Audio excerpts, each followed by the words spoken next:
kabarin'ny mpanakanto.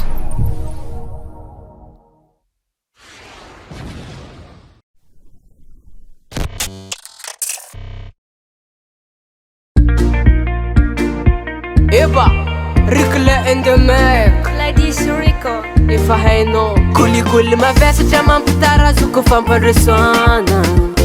variana amin'ny afany antoeragna ndraiky karaha ty tsaroana na américain na chinois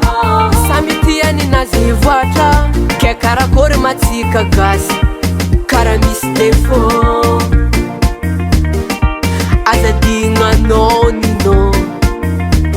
itiava izy efa tinosy mamentsika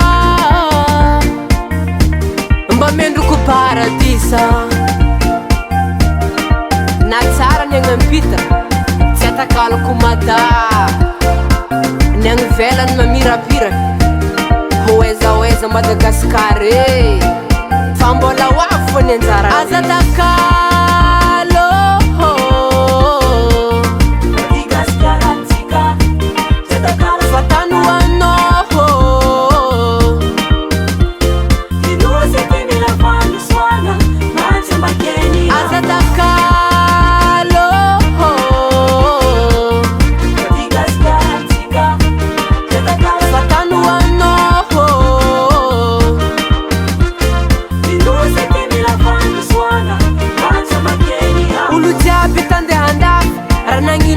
kagasy nihintsika mbô tsara fa aza takalo ny hafa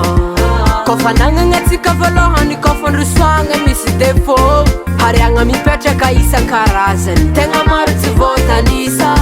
ke azariagna ninao fa tinintsika tsy ambidintsika reharehantsika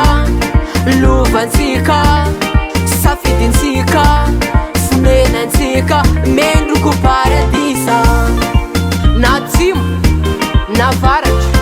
na andrefa antsignana ndao mba hiaraka ampandrosany Madagasikare